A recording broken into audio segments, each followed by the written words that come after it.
책이 한 600페이지 가까이 되는 광대한 책이기 때문에 제가 뭐 그걸 요약하기도 너무 힘들고 그래서 그 책을 조금 이제 사진을 찍어서 이렇게 좀 나왔으면 양해해 주시기 바라고요.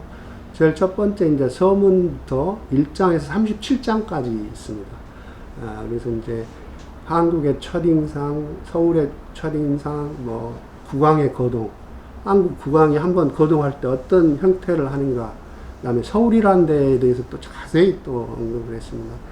근데 이 책에 이제 그 뭐랄까 꽃이라고 할까요? 이 비숍 여사가 한국에 대한 이미지를 확 바꾸게 된 계기가 5장부터 12장까지입니다. 그래서 이 거룻배로 그 한강상으로 여행을 하고 강변을 보고 남한산성, 북한강, 뭐 금강산을 가고 원산에까지 이르는 해안도로, 이게 이제 그 한국을 굉장히 풍물이나 문화나 이런 걸 깊이 있게 했던 그런 것 같습니다. 그 다음에 이제 13장은 이제 청일전쟁이 임박한 무렵의 제물포.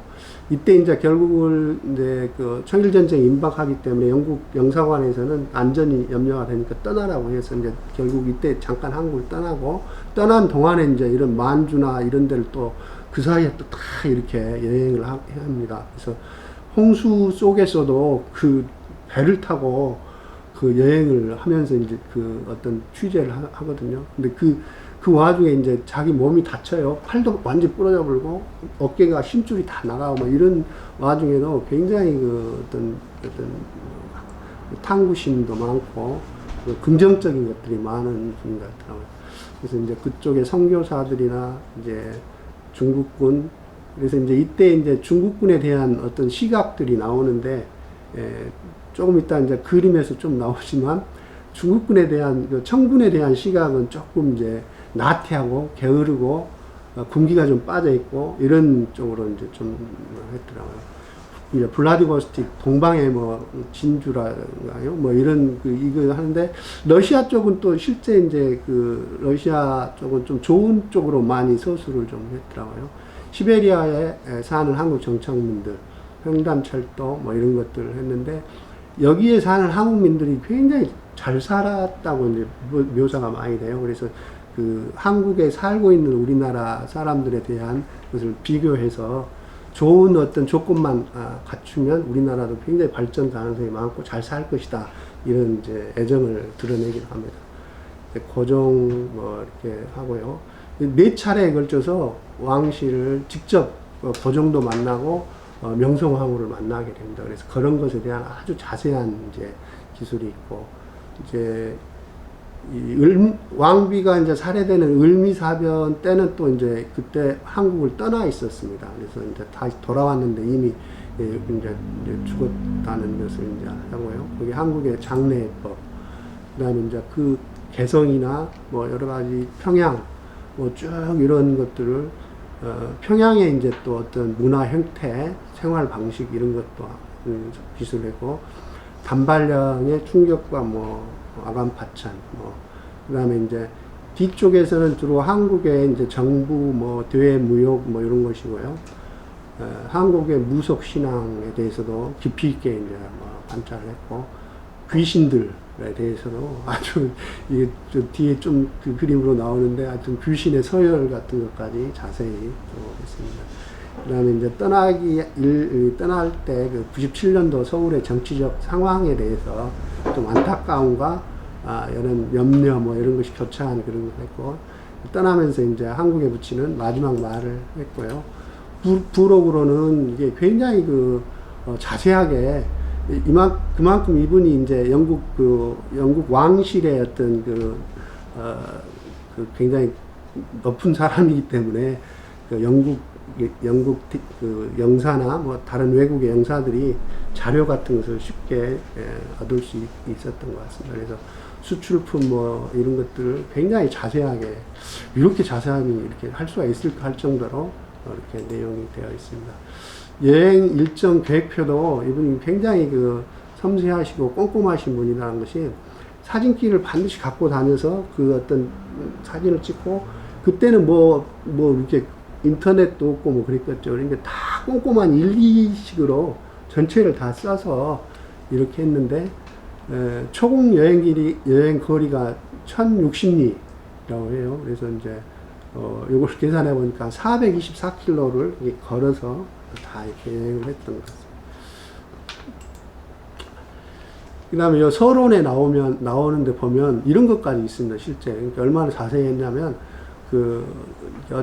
스트릿블링 씨가 서울 지역의 1060명 성인을 대상으로 직접 재어봤답니다. 그래서, 키가 최대치는 179cm, 최저치는 145cm, 평균은 우리나라 성인의 평균은 163, 가슴둘레, 이런 것도 다 이렇게 머리둘레까지 다 굉장히 꼼꼼하게 기록했다는 것을 알 수 있고요.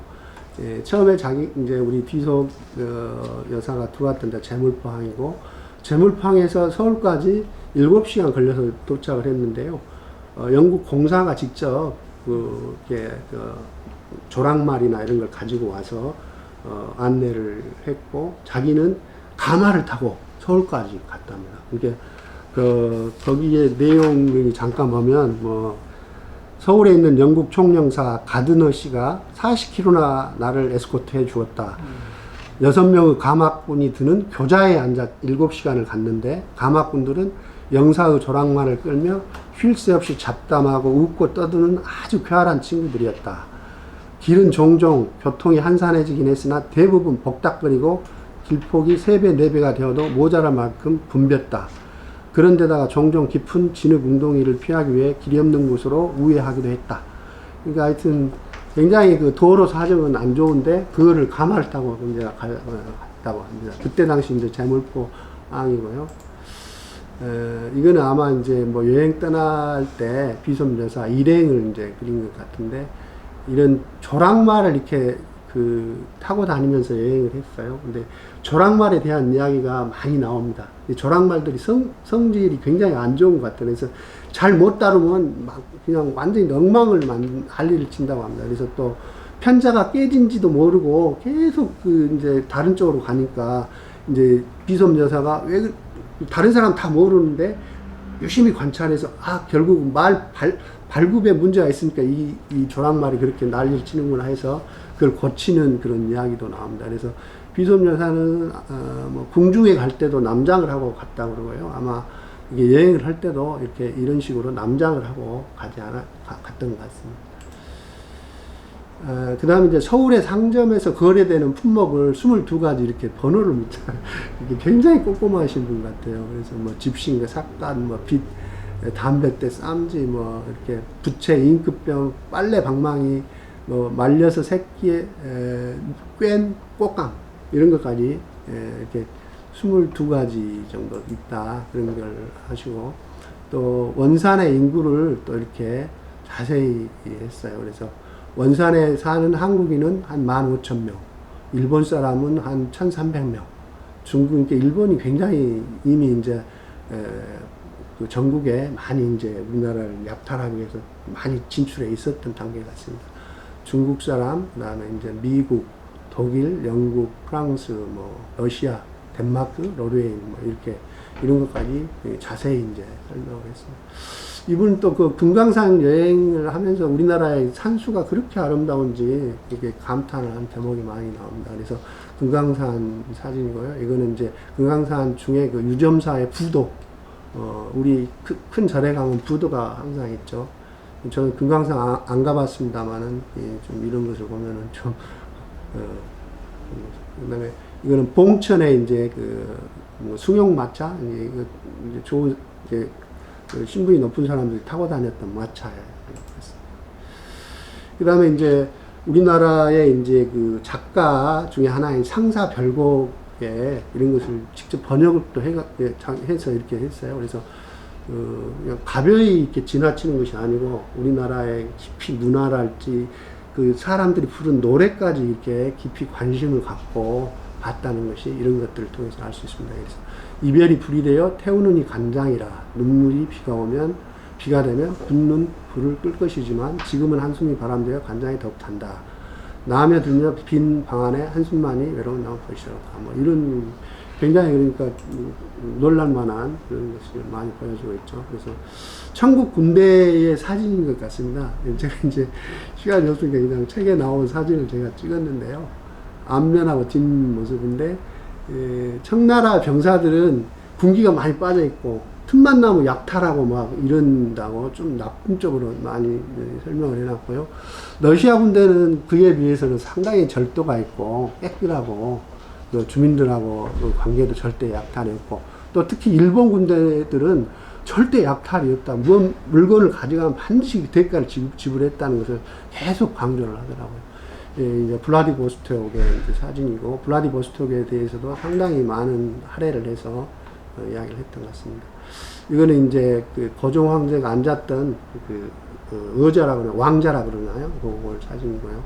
자기가 다시 돌아왔을 때는 민비는 이미 죽었고, 민비의 시신을 미우라 공사 자객들이 이제 태웠던 자리인 것 같습니다. 그것도 이제 이렇게 꼼꼼하게 찾아가서 사진을 찍고, 동학의 수괴인 장군이 교수를 하고 그거를 한 것까지 찾아가서 다 일일이 했던, 굉장히 그러니까 우리가 생각할 수 없는 굉장히 꼼꼼한 기술, 그리고 이제 그런 것을 통해서 한국의 어떤 문화랄지 이런 것을 잘 이해를 했던 것 같습니다. 그 다음에 이제 이거는 이제 관복을 입은 대신인데요. 비숍 여사가 계속 우리나라에 대한 어떤 충고 같은 걸 할 때 이런 대신들이 너무 무능하다. 그리고 민중들의 피를 빨아먹은 그런 역할을 하기 때문에 이런 사람들이 이제 없어야 되고 해야 된다. 이런 이야기를 굉장히 많이 합니다.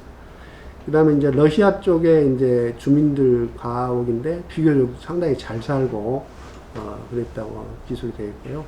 훈춘의 러시아 장교들, 러시아 쪽에 대해서는 이제 자기가 관찰한 바로는 비교적 군기가 잘 들어있고, 이런 이야기를 쭉 하고 있습니다.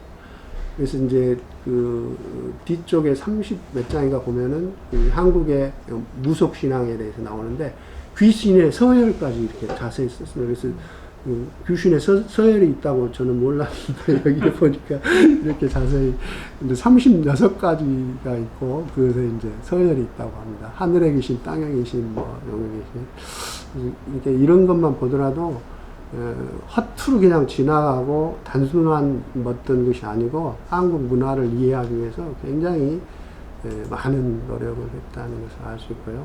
그때 당시에 이제 남대문이고요. 이거는 고종 황제인 것 같습니다. 자기가 찍은 사진도 있고 그 사진을 통해서 이렇게 그림을 그리는 것도 있다고 합니다. 그 다음에 이거는 이제 우리 서울의 경복궁 근처에 멀리서 이제 찍었던 사진인 것 같고요. 그때 당시 우리나라는 이제 우리나라 군사훈련은 또 러시아 군관을 모셔와갖고 러시아 군관이 이제 우리나라 군대를 양성했다고 합니다. 그리고 또 이제 옛날 군복이고 이건 새로 이제 신식 군복을 이제 비교를 한 것이고요. 서울에 이제 남사골 남쪽 있는 데를 사진 찍은 거예요. 그다음에 이제 한국의 부록에 보면 한국의 상계항에 거주하는 외국인 수를 이렇게 해놨습니다. 일본이 제일 많죠.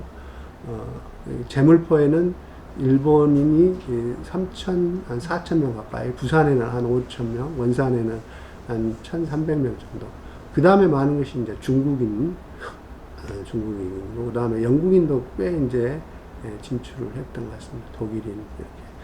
그때 당시 이제 한국인이 사는 인구가 이렇게 나왔는데, 이게는 하여튼 부산에 한 33,000, 원산에는 15,000원, 제물포에는 7,000명 정도, 그런 정도로 우리가 이제 살고 있었던 것 같습니다. 이것은 이제 조선 사람 엿보기 잭 런던의 책에 나온 사진을 제가 찍었습니다. 그때 당시 이제 풍물을 좀 보기 위해서. 그래서 1번부터 쭉 번호가 붙여져 있는데, 1번부터 12번까지는 이제 사진 찍은 사람의 헤르트 폰팅이라는 사람이 찍은 사진이고, 그 뒤에 찍은 사진은 아마 작감 이상 사진이라고 쭉 이렇게 있습니다. 그래서 그때 당시의 모습들이죠. 저작거리가 이렇게 우리 이제 사극 같은 거 보면 되게 이런 거 많이 나오죠. 어느 마을 거리고, 이거는 이제 한강의 나루터라고 합니다. 여기는 이제 성곽에서 본 마을 풍경인데, 그 책에 나와 있는 사진을 찍다 보니까 그 좀 선명하지 않아서 잘 전달이 되려고 모르겠습니다. 이거는 이제 목탈을 나르는 진꾼들이고, 이 편자를 박는 대장장이. 그래서 그때 하여튼 그 운송 수단이 조랑말이 많이 나오거든요. 그래서 조랑말에, 그래서 여행을 할 때 편자를 반드시 챙겨갖고 다녔다고 그럽니다. 그래서 그 편자가 깨지거나 그러면 이 조랑말들이 이제 걸을 수가 없기 때문에 그 편자를, 근데 이제 편자를 제대로 박는 사람을 찾기도 힘들고, 그래서 이 고생했던 이야기가 나옵니다. 이거는 이제 닭장수, 뭐, 여기는 키를 쓴 여행, 그 다음에 이제 호랑이 사냥꾼 사진인데요. 그때 당시 우리 조선에는 정말 호랑이가 많이 살았던 것 같습니다. 밤만 되면 주민들이 호랑이가 이렇게 올 것을 대비해서 여러 가지 했던 그런 재밌는 이야기가 많고요. 장승에서 이제 무엇을, 소원을 빌고, 그러고 있습니다. 그 다음에 이제 양반 집안에 이제, 가족 사진, 뭐, 조선 정부 관리들, 뭐, 이런 것들이고요. 가마와, 그 다음에 이제 나귀도 타고, 이런 것이고요. 산수 구경 나온 양반과 하인들. 그래서 양반들 이렇게 산수 구경 가면 다 먹을 거 다 이제 하인들이 이렇게 하고 그랬던 것을 풍문했던 것 같습니다. 그다음에 옹기를 나는 진꾼들, 뭐 이런 것들이 이런 거고요. 뭐 이렇게 두서없이 그 내용을 너무 광범위하기 때문에 사실은 좀 더 자세히 이렇게 부분 이렇게 읽어야 되는데, 너무 방대해서 그런 정도로 이야기를 했고요. 그 중에 뭐 제가 이제 한두 가지만 책에서, 이거는 이제 뭐 파워포인트를 안 만들었습니다만 잠깐 읽어보면, 아까 그 5장에서 12장의 한국의 산수를 보면서 굉장히 이제 즐거워했고 그랬다고 하는데, 거기 보면은 산의 개울들은 우르르 소리를 지르며 부딪히며 방울방울 부서지며 물거품을 일으키며 흘러내렸다. 조용한 숲은 더욱 청신해진 녹으무 생기와 빗물에 흩뿌려진 희고 고운 꽃잎들로 눈을 즐겁게 하고, 그들의 풍기는 짙은 향기는 저녁의 대기를 살찌우고 있었다. 이런 문장들은 굉장히 섬세하고 그런 것 같습니다. 사당에서 정상을 올려다보면 가슴이 사무치도록 아름다운 광경이 펼쳐진다. 굽이굽이 이어진 스부 물결, 시냇물의 아스라한 반짝임, 구릉 후 완만한 선들, 그 뒤로 해발 1829m가 넘은 금강산에서 가장 높은 산봉우리가 솟아있었다. 아, 나는 그 아름다운 그 장관을 북붓으로 표현할 자신이 없다. 진정 약속의 땅인저, 이렇게 표현을 했습니다. 그래서 우리나라 산수를 보고 굉장히 감탄을 했던 것 같습니다. 그 다음에 이제 그 우리나라 음악에 대해서 들어보고 이제 또 썼던 글이 좀 12장에 나오는 것인데요.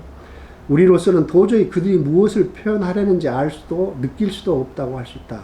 게다가 한국 음악에 대한 우리의 기준이 한국인들의 기질이나 소양이 아니라 서구인들이 필수적으로 요구하는 시간이므로 소리가 특이하면서도 귀에 거슬리게 된다. 우리와 같은 이유로 우리가 음악으로 표현하려는 관념이 그들에게 익숙치 않을 것이므로 한국인들도 우리 음악을 별로 좋아하지는 않을 것이다. 그래서 서로 다름을 인정하는 그런 것들이 있어서 이런 거 보면 상당히 그 열린 마음을 가지고 있었던 것 같습니다. 문화라는 것은 서로 다르죠. 그래서 자기들의 시각으로 보면은 이게, 그런데 열린 마음으로 보니까 그런 것도 아까 그 우리나라 작가는 그렇게 번역하고 그런 걸 보면 이분이 굉장히 긍정적으로 그렇게 했습니다. 이제 이분은 여행하면서 또 고생도 굉장히 많이 했습니다. 그 아까 잠깐 이야기를 했지만 팔이 부러지고 어깨 힘줄이 다 나가고, 근데 그런 그 대목을 제가 조금 읽어보겠습니다. 그날 밤 나는 27도 방온도를 체크하고 나서 자리에 누웠다. 한밤중에 춥다고 느끼면서 한번 깨었으나 신열 때문인지 다시 잠에 빠져들었다. 아무래도 이상하여 다시 잠이 깨었을 때는 아까보다도 더 추웠다. 마치 내 발이 동상에 걸린 것 같은 느낌이었다. 급기야 나 자신을 수마로부터 어렵게 구출해내어 불을 켜고 일어나 보았더니 그 더러운 물과 빗물의 혼합이 15cm는 될 듯 싶었다. 가판에 선실하네? 아니 그 위에 모든 것들이 물에 잠겨 있거나 둥둥 떠 있었다. 어떻게 춥지 않을 수 있겠는가. 게다가 나는 젖은 부대를 요삼아 젖은 옷을 입고 젖은 시트를 비비꾸고 젖은 모기장에 얼굴을 부비며 자고 있었으니 정말 가관이었다. 그러니까 고생도 정말 그 홍수가 진 그 길을 이제 배를 타고 또 탐험을 하면서 이런 거 하니까 대단히 이렇게 모험심이 강하고 그랬던 것 같습니다. 우리나라 이제 국왕에 대한 이제 서술을 한 부분이 있는데요. 거기 잠깐 이제 21장에 나오는 국왕에 대한 서술 부분을 읽어보겠습니다. 나는 한국 국왕이 가슴속 깊이 조국을 살아가는 통치자임을 믿는다. 개혁의 방향과는 상관없이 왕의 제의받은 대부분의 안은 받아들였다. 그러나 불행히도 한 사람의 측면이 그대로 이 나라의 법률을 가늠하고 더욱이 그 한 사람이 누가 제의하든 설득되어 버리며 목표를 향한 의지력과 추진력이 약한 인물인 그런 나라에서 최상의 개혁 방안들은 유산되어 버린다. 그래서 그 주변에 둘러싸고 있는 그런 사람들이, 관료들이 굉장히 나쁘다. 이런 이야기를 좀 많이 했던 것 같습니다. 그 다음에 이제 왕비에 대해서, 왕비를 4번 만났다고 했잖아요. 우리 이제 명성황후 민비에 대해서도 기술한 부분이 있는데, 왕비는 40살을 넘긴 듯 했고, 퍽 우아한 자태에 늘씬한 여성이었다. 머리카락은 반짝반짝 윤이 나는 칠흑 같은 흑발이었고, 피부는 너무도 투명하여 꼭 진주빛 가루를 뿌린 듯 했다. 눈빛은 차갑고 날카로우며 예지가 빛나는 표정이었다. 나는 왕비의 우아하고 고상한 태도에 깊은 감명을 받았다. 그녀의 사려 깊은 친절, 특출한 지적 능력, 통역자가 내게 했음에도 느껴지는 놀랄만한 말솜씨 등 모두가 그러했다. 나는 그녀의 기묘한 정치적 영향력, 왕뿐 아니라 그의 많은 사람들을 수하에 놓고 지휘하는 통치력을 충분히 이해하게 되었다. 그러니까 명성황후가 굉장히 똑똑했던 것 같습니다. 그래서 이렇게 사람을 다루는 솜씨랄지, 그다음에 이렇게 말솜씨도 굉장히 훌륭하고 그랬던 것이 아닌가 생각하고요. 개성에 대한 이제 이런 것이 있는데, 한국 다른 모든 도시들과 마찬가지로 개성에도 사람을 편하게 해주는 묘한 분위기가 있다. 생각해보면 외국의 연약한 여자가 혼자 커다란 도시의 중심부에 위치한 작은 골목에 붙어있는 거처에서 수행원도 없이 영어는 단 한마디도 모르지만 내 돈이 어디 있는지 훤히 알고 있기 때문에 마음만 먹은다면 내 목을 찌르고 돈을 털어갈 수 있는 병사와 함께 대문도 잠그지 않고 자물쇠도 없는 방에서 아무런 불안감 없이 내 활개를 뻗고 누워있다. 그러니까 그만큼 우리나라가 굉장히 선한 민족이다. 이렇게 좋은, 한국의 민심이 그만큼 안심해도 좋을, 아무리 가난하고 그러더라도 남의 것을 뺏고 이러지는 않았다. 이런 것을 해서 처음에 우리나라 막 도착했을 때 인상은 굉장히 나빴는데 이렇게 여행을 하면서 점점 좋아지는. 평양에 대해서는 상당히 좀 이렇게 날카롭게 비판을 해놨어요. 평양은 매우 부유하고 부더덕한 도시였다. 이렇게 첫 마디가. 평양은 오래전부터 기생과 고급 창녀, 요술가로 우글거렸고 부와 파렴치한 비행으로 전국에 악명이 높았다. 내가 묵었던 집은 집주인의 중개사업의 대상이 되는 상인들이 많이 드나들었고 오락은 일상생활이 되어 있었다. 이 씨는 매일 저녁 식사에 초대되었고 마지막 날 저녁에는 그를 초대한 모든 사람이 함께 즐겼다. 그 식사의 1인당 음식값은 세인트 제임스 레스토랑의 저녁값과 맞먹는다. 소음은 이들의 모임의 필수적 요소다. 남자들은 가장 큰 목소리로 고함 지른다. 이 도시들의 남자들 사이에는 수많은 방문가 오락이 있다. 몇몇 공적인 인사들은 집을 항상 개방해 두고 손님들에게 좋은 오락을 제공하기 위해서 하루 60달러에 상당하는 돈을 그들의 하인들에게 지불한다. 그러니까 뭐랄까 굉장히 이제 식객들을 많이 데리고 있으면 그때 돈을 막 왕창 이렇게 들어갈 수밖에 없다. 그래서 이런 이런 양반들에 대한 굉장히 이렇게 엄하게 질책을 하는 그런 내용들이 상당히 많습니다.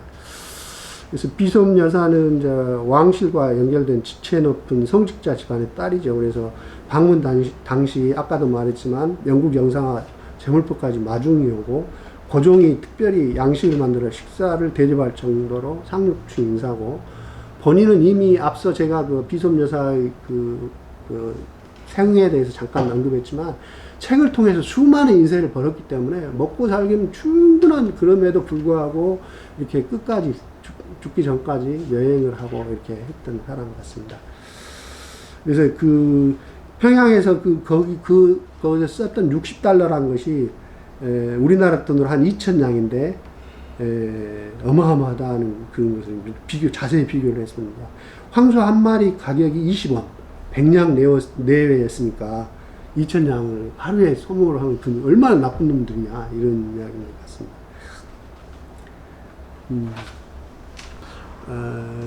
결국 이제 그 비숍 여사의 책을 통해서 우리가 그 내용은 좀 이제 살펴보았는데요. 결국은 이제 서구의 눈에 비친 아시아고, 그러면 그 사람들의 시각에서 우리는 어떤 생각을 가져야 할 것인가에 대해서 이제 많이 회자되는 김수영의 시 거대한 뿌리와 버드 비숍 여사라는 타이틀로 잠깐 좀 생각해보는 시간을 갖도록 하겠습니다. 저도 이제 뭐 자세히 이제 이런 것에 학문적으로 깊이 있게 연구한 어떤 학자가 아니기 때문에 여기에 대해서는 이제 뭐 깊이 있는 어떤 성찰하거나 그러진 못했습니다. 그래서 여러 가지 자료를 제가 이제 좀 뽑아서 여러분들하고 같이 좀 생각해보는 시간을 갖도록 하겠습니다. 먼저 김수영 시, 굉장히 유명한 시죠. 그래서 김수영 시인의 마지막 4년을 여는 어떤 문이라고 할 수 있다고 많은 이제 문학 평론가들이 이야기하더라고요. 그래서 거기 거대한 뿌리라는 시를 먼저 한번 제가 낭송을 해보겠습니다. 거대한 뿌리. 나는 아직도 앉는 법을 모른다. 어쩌다 셋이서 술을 마신다. 둘은 한 발을 무릎 위에 얹고 도사리지 않는다. 그럴 때는 이 둘은 반드시 이북 친구들이기 때문에 나는 나의 앉음새를 고친다. 8.15 후에 김병욱이란 시인은 두 발을 뒤로 꼬고 언제나 일본 여자처럼 앉아서 변론을 일삼았지만 그는 일본 대학에 다니면서 4년 동안 제철회사 노동을 한 강자다. 나는 이사벨 버드 비숍 여사와 연애하고 있다. 그녀는 1893년에 조선을 처음 방문한 영국 왕림 지리 협회 회원이다. 그녀는 인경전의 종소리가 울리면 장하는 남자들이 모조리 사라지고 갑자기 부녀자의 세계로 화하는 극적인 서울을 보았다. 이 아름다운 시간에는 남자로서 거리를 무당 통행할 수 있는 것은 교군꾼 넷이 외국인의 종놈 관리들 뿐이었다. 그리고 심야에는 여자는 사라지고 남자가 다시 오입을 하러 산보하고 나선다고 이런 기괴한 관습을 가진 나라를 세계 다른 곳에서는 본 일이 없다고. 천하를 호령하던 민비는 한 번도 장한 외출을 하지 못했다고. 전통은 아무리 더러운 전통이라도 좋다. 나는 광화문 내거리 시구문의 진창을 연상하고 인환내 처갓집 옆부 지금은 매립한 개울에서 아낙네들이 양잿물 솥에 불을 지피며 빨래하던 시절을 생각하고 이 우울한 시대를 패러다이스처럼 생각한다. 버드 비숍 여사를 안 뒤부터는 썩어빠진 대한민국이 괴롭지 않다. 오히려 황송하다. 역사는 아무리 더러운 역사라도 좋다. 진창은 아무리 더러운 진창이라도 좋다. 나에게 녹죽발보다 더 쨍쨍 울리는 추억이 있는 한 인간은 영원하고 사랑도 그렇다. 비숍 여사와 이야기하고 있는 동안에는 진보주의자와 사회주의자 내임이 시비다. 통일도 중립도 개조시다. 밀약도 심호도 학구도 체면도 인습도 치안국으로 가라. 동양척식 주식회사 일본 영사관 대한민국 관리 이 아이스크림 미국놈 젖대강이나 빨아라. 그러나 요강, 망건, 장죽, 종묘상, 장전, 구리개 약방, 신전, 피역점, 건보약국, 애 못 낳는 여자, 무식쟁이 이 무수한 반동이 좋다. 이 땅에 발을 붙이기 위해서는 제3 인도교의 물속에 박는 철근 기둥도 내가 내 땅에 박는 거대한 뿌리에 비하면 존벌레의 솜털, 내가 내 땅에 박은 거대한 뿌리에 비하면 괴기 영화의 맘모스를 연상시키는 까치도 까마귀도 응접을 못하는 시커먼 가지를 가진 나도 감히 상상을 못하는 거대한 뿌리에 비하면. 이 시는 그 4.19 혁명 직후에 썼던 시라고 알려져 있고요. 김수영 시인의 마지막 4년을 여는 문이라고 할 정도로 굉장히 그동안 이제 그 어떤 혁명에 대한 어떤 것들이 이제 좌절이 됐을 때 느꼈던 거를 이 시를 쓰면서 극복했던 것이 아닌가 그렇게 생각을 합니다. 김수영에 있어서 현실은 죽음 질서가 지배하는 세계로 이해가 되고요. 벽유로서의 세계는 인간에게 죽음과 공포, 불안을 야기시며 동시에 초월적인 세계에 대한 지향을 일깨운다. 그렇습니다. 그래서 이 현실을 정직하게 받아들이고 그것을 극복해 나감으로써 가능한 것인데, 들매주가 그랬나요? 긍정만이 그것이 가능하게 한다고, 부정하면 그것이 가능치 않다고 그런 이야기도 했다고 그러고요. 그래서 이 거대한 뿌리는 완전한 사회의 구현이 정직한 현실인식, 한계 상황으로서 벽에 대한 정직한 인식을 통해서만 가능하다는 김수영의 혁명감을 잘 보여주고 있습니다. 하여튼 이 거대한 뿌리에 대한 여러 가지 이야기가 많이 있고요. 첫 번째 연을 보면 안진법을 나오고 여러 사람이 있기 때문에 그럴 때마다 사람을 만날 때마다 앉은 방식이 달라져야 한다. 이렇게 이제 이런 이야기가 왜 이게 1년에 있을까 이런 이야기가 상당히 좀 있는데, 이거는 이제 자기의 현실 인식이 그동안 좀 관념적이었다 이런 것에 대한 반성이기도 하고, 또 한편으로는 이런 것을 김수영의 시를 보면 되게 이런 것을 이게 실제 시로 만들면 그것을 극복했기 때문에 이렇게 만든다고 합니다. 그래서 이제 상당히 그런 여러 가지 생각을 할 수 있고요. 그 다음에 제일 1년의 마지막 행에 보면 노동을 한 강자다 이런 것은 사실 자기는 어떤 노동을 하지 않고 지식인인데 그런 것에 대한 어떤 좀 자괴감 이런 것도 좀 같이 있는 것 같습니다. 그래서 이제 이연에서 이런 이제 책을 읽고 우리나라의 어떤 관습이나 어떤 문화 같은 것을 보는데, 이거를 보고 이제 굉장히 이제 전통은 3년이 정말 굉장히 극적으로 이렇게 말이죠. 전통은 아무리 더러운 전통이라도 좋다. 그래서 이제 그것을 통해서 이제 어떤 긍정의 파토스 이런 것들을 굉장히 이제 말하는 것 같습니다. 그래서 보면 이제 다른 나라 눈으로 보면 우리나라는 하여튼 여러 가지 봉건적 관습을 가진 나라고 기이한 관습을 가진 나라인데, 그것을 넘어설 수 있는 길은 역사와 전통의 존재를 정직하게 받아들이고 긍정하는 데서 나오는 것 같습니다. 그래서 아주 막 폭포 같은 이런 말을 쓰죠. 전통은 아무리 더러운 전통이라도 좋다. 비섭 여사를 안 뒤부터는 썩어빠진 대한민국 괴롭지 않다. 오히려 환송하다. 역사는 아무리 더러운 역사라도 좋다. 진창은 아무리 더러운 진창이라도 좋다. 나에게 녹십발보다도 더 쟁쟁 울리는 추억이 있는 한 인간은 영원하고 사랑도 그렇다. 하여튼 긍정이 좀 폭포수처럼 쏟아지는 것 같습니다. 그래서 현실을 정직하게 인식하지 않고 외국 진보적 이념을 우리 사회에 그대로 이식하려는 태도는 자기 기만에 불과하고 앉음새의 불안이 사람을 만날 때마다 앉음새를 거치게 하듯이 문학적 혼란과 불안을 계속해야 할 뿐이다. 그래서 이제 우리나라의 현실을 받아들이고 그런 아픈 역사지만 그걸 정직하게 받아들였을 때 이제 극복할 수 있다는 이런 긍정의 어떤 그런 것들을 가지고 있는 것이죠.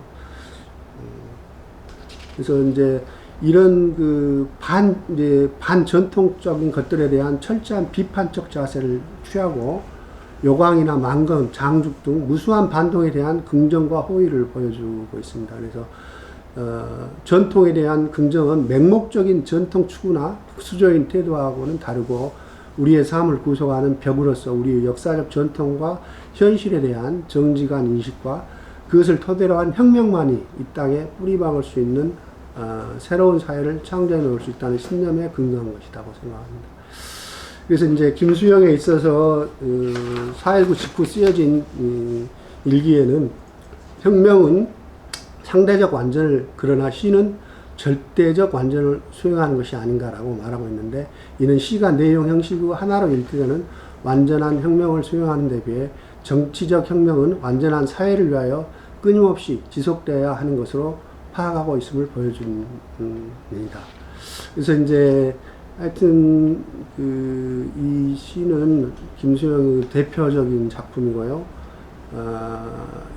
이 시에서는 흔히 전통적인 서정시가 보여왔던 여성적인 어조, 일상어라고 하도 잘 다듬어진 어휘의 사용에서 벗어나 거침없고 직설적인 표현과 비어, 속어의 분방한 사용으로 격정적인 정서를 표현하였죠.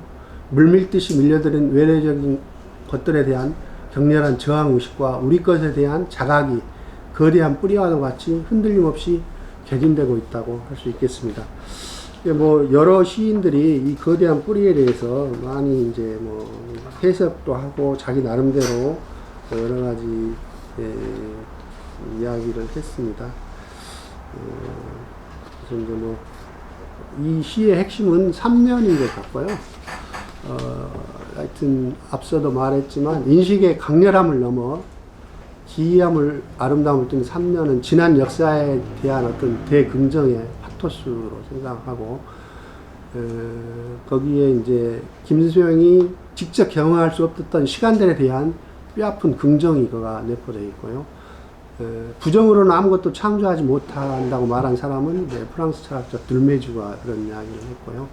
이 피비린내는 역사를 긍정할 수 있는 토대, 근거가 없다면 여기서 긍정이란 하나의 자기 기만이다. 이렇게 정직하게 우리 역사를 인정을 하고 그런 아픔을 반성해야 된다. 이런 것입니다. 그러면 뭐 여러 가지 부족하게 제가 이제 김수영 시를 통해서 본 비섭묘사 그런 것을 잠깐 살펴봤습니다. 뭐 제가 많이 부족하고요. 여러분들도 한번 찾아서 같이 읽어보시면 좋을 것 같습니다.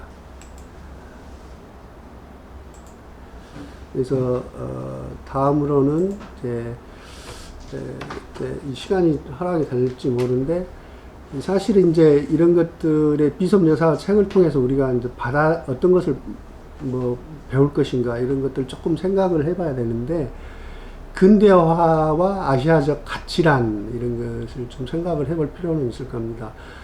근대화되는 과정에서는 거의 서양 사람들이 이분법적으로 동양은 열등하고 서양은 우월하다 이런 시각으로 접근을 했던 것 같고요. 그래서 이제 거기에는 이제 유교라는 것이 이제 어떤 걸림돌이 많이 됐다 이런 것이고, 그래서 이제 사전적인 의미로 아시아적 가치는 사회 일반 70년대 80년도에 특히 고도 성장을 한 일본이나 한국, 일본은 좀 그때 당시 근대화가 좀 빨리 된 나라이기 때문에 되게 이제 사전적으로는 한국, 홍콩, 타이완, 싱가포르 같은 아시아 국가의 경제 성장을 배경을 설명하는데 주요한 문화적 요인으로 논의된 유교적 가치를 또 가르친다고 되어 있습니다. 서구적 가치란 것은 서구 사회에서 개인의 자유, 권리, 보장, 사적 이유 추구와 같은 동양하고 좀 대비되는 그런 어떤 가치죠. 근대화 시기에 굉장히 이것이 이제 중요화됐는데, 이제 시대가 변하면서 이것이 이제 여러 가지 문제점이 있다. 그래서 이제 비판을 받았고요. 근대화와 아시아적인 가치를 제가 이제 조금 뭐 이렇게 시간도 없고 그래서 인터넷으로 여러 가지 좀 찾아봤더니, 그 네이버 부흥 역사 카페라는 쪽에 보니까 이제 이런 것에 대한 그 논의가 굉장히 많이 돼 있고요. 실제 거기 들어가 보니까 굉장히 많은 양의 이제 뭐 교수님들이 발제한 걸 전문이 다 이렇게 볼 수 있도록 연결이 돼 있더라고요. 그래서 시간이 되신 분들은 한번 좀 이렇게 보시면 좋을 것 같고요.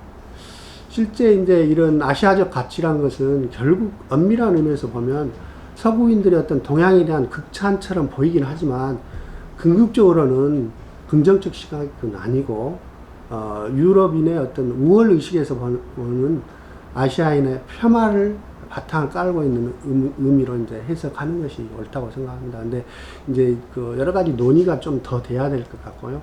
원래 한 10년 전쯤 그 IMF 터졌을 때 동양적인 아시안적인 가치가 있다고 했다가 다시 그때 또 폄하가 많이 됐거든요. 근데 이제 다시 또 이렇게 하기 때문에 시대에 따라서 이런 것들은 좀 많이 조금 이야기거리가 다른 것 같기도 합니다. 그래서 이것에 대해서는 이제 이런 여러 가지 자료들을 조금 더 찾아서 공부를 해보시기를 권고드립니다. 이제 그 오늘 이제 슬슬 이제 저기를 죄송합니다. 이제 정리할 시간이 되는 것 같습니다. 그래서 비숍 여사가 37장에서 한국을 떠나면서 마지막으로 이제 한국에 남기는 말이 있죠.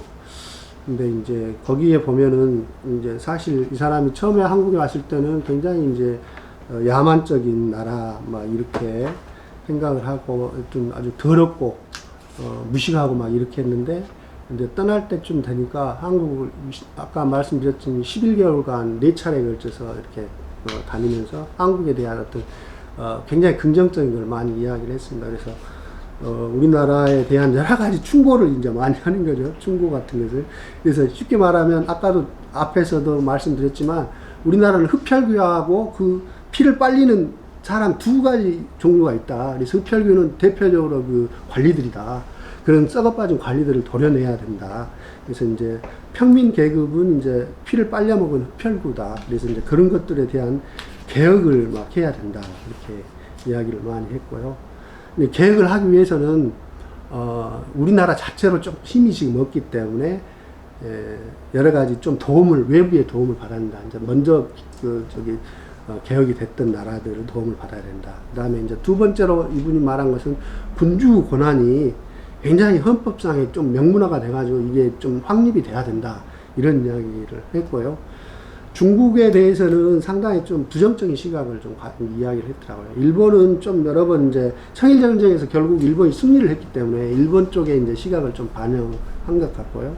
그래서 이제 일본이 여러 가지 이제 민비 시위 사건 이후에 이제 국제적인 원성이 높으니까 많이 철수를 했는데 발톱을 감추고 일시 철수했지만 이미 비숍 여사는 일본의 요거를 정확하게 꿰뚫어 보고 있습니다. 그래서 이제 그런 거 정치적 종주권을 중국에서 제거해버리고 한국에서 상업적 최우대권을 획득하고 자유롭게 한국 정치에 접근할 수 있는 권리를 확보하고 궁극적으로는 어떤 외국도 한국에 간섭하지 못하고 일본은 실질적인 섭정 정치를 하겠다는 것을 간파를 한 것입니다. 그래서 이제 뭐 여러 가지 우리나라에 대한 충고 같은 것을 사회, 경제, 정치 막 이런 것을 굉장히 자기 어떤 식견으로 많이 했고 재정 상태에 대해서도 외국인 재정인 브라운이라는 사람이 중국 영사였는데 이 사람이 이제 관세청장이 되면서 우리나라 재정이 굉장히 깨끗해지고 오히려 뭐 재정이 탄탄해졌다는 그런 이야기로 함으로써 우리 한국이 얼마든지 앞으로 발전할 가능성이 많다.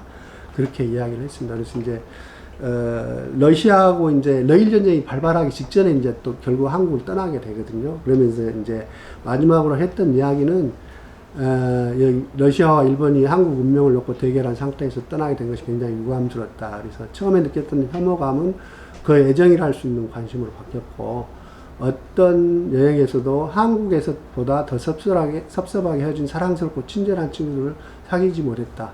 그리고 한국 겨울 아침을 감싸는 푸른 벨벳과 같은 부드러운 공기 속에서 눈 덮인 서울의 마지막을 봤다. 이렇게 이제 끝냅니다. 그래서 결론은 이제 이 책의 의의를 이제 마지막으로 살펴보고 이제 설명을 마치도록 하겠습니다.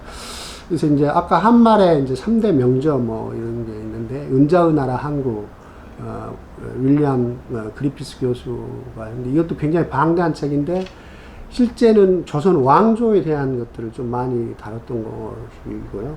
그 한말의 어떤 그런 상황에 대한 것은 조금 자료가 좀 부족하다 이렇게 이제 이야기할 수 있고 또 한국 비극이라는 이 책은 맥켄지라는 기자가 썼던 책인데요. 초반에 잠깐 언급했지만 의병을 이렇게 따라다니면서 그런 어떤 우리나라의 실상을 많이 했는데, 실제 이분은 이제 그 의병들의 그런 것들에 대해서 굉장히 연민과 휴머니즘 같은 것을 많이 보여주고, 실제 의병들을 치료하고 의병들하고 같이 도와주고 막 이런 역할을 많이 했는데, 신문 기자로서 한계가 있기 때문에 우리 한국의 문화나 정치 이런 것들을 정확하게 평가하지 못했다. 그런 점에서 보면 역시 이제 비숍 여사의 조선과 그 이웃 나라들이라는 이 책 자체는 자기가 발로 뛰고 자기가 몸을 다치면서 4차례에 걸쳐 11개월간 우리나라에 머물면서 다양한 한국적인 사무 매력을 아주 진짜 생생한 자료로 전해줬고, 자세하고 정밀한 조사, 이것은 한국에 대한 애정과 이해의 자세, 한국과 동남아 문명에 대한 해박한 지식과 동아시아의 전통적인 사무 조건에 대한 심오한 이해를 바탕으로 쓴 아주 명저다, 이렇게 말할 수 있고요. 우리가 88 올림픽 때 엘리자베스 여왕이 노태우 대통령한테 준 선물 자체가 이 책 딱 한 권이랍니다. 그만큼 이 책은 이제 한말에 우리 그 정세나 이런 것을 알기 위해서 필독서라고 할 수 있을 만큼 굉장히 이제 훌륭한 책이라고 생각을 하고요. 그렇지만 이것도 이제 영국이 이제 일본을 도와서 러시아를 이렇게 조금 저지를 하기 위해서 이제 그런 것이 전혀 개입이 안 됐다고 할 수가 없고, 그런 것들은 어떤 조금 이제 이 책의 한계라고 할 수 있을 것 같습니다. 그래서 저도 이제 많이 부족한데, 하여튼 저 부족한 강의를 여기서 마치겠습니다. 이거는 이제 제가 좋아하는 신영복 교수님의 처음처럼이라는 책 중에서 제가 늘 자주 인용하는 책입니다. 어린 여우가 강을 거의 건넜을 때 그만 꼬리를 적시고 말았다. 끝마치지 못한다. 세상에 완성이란 없습니다. 실패가 있는 미워하는 삶이 사무 참모습입니다. 그러기에 삶은 반성이며 항상 새로운 시작입니다. 예. 이거는 이제 제가 좋아하는 우등산의 서석대 설경입니다. 제가 직접 찍은 사진이고요. 제가 굉장히 프라우드하게 생각합니다. 예, 경청해 주셔서 감사합니다.